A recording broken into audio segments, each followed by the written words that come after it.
తెలంగాణ పల్లెటూరి జీవన శైలిని, యాసను ప్రతిబింబిస్తూ తెలుగు ప్రేక్షకులలో ఎంతో ప్రాచుర్యం పొందిన ప్రముఖ YouTube channel my village show బృందంలో కీలక పరిణామం చోటు చేసుకుంది.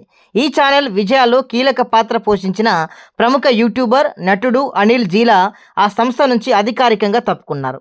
ఈ మేరకు మై విలేజ్ షో యాజమాన్యం ఒక అధికారిక ప్రకటన విడుదల చేసింది. ఇకపై అనిల్ జీలాకు, అలాగే ఆయన సొంతంగా నిర్వహిస్తున్న ఇతర కంపెనీలకు, ప్రమోషన్లు లేదా వ్యాపారాలకు మై విలేజ్ షో సంస్థతో ఎలాంటి సంబంధం కానీ, బాధ్యత కానీ లేదని వారు స్పష్టం చేశారు. ఎవరైనా తమ సంస్థ ప్రతినిధులమని చెబుతూ మిమ్మల్ని సంప్రదిస్తే నమ్మవద్దని ప్రేక్షకులను, వ్యాపారస్తులను హెచ్చరించారు. బ్రాండ్ ప్రమోషన్లు లేదా ఇతర సేవల కోసం కేవలం తమ అధికారిక సోషల్ మీడియా అకౌంట్లు, ఛానల్స్ ద్వారానే నేరుగా సంప్రదించి ధృవీకరించుకోవాలని సూచించారు. తమ ప్రియమైన ప్రేక్షకులు, శ్రేయోభిలాషులు ఈ మార్పును గమనించి ఎప్పటిలాగే తమకు అవగాహనతో కూడిన స్థిరమైన మద్దతును కొనసాగించాలని మై విలేజ్ టీం విజ్ఞప్తి చేసింది.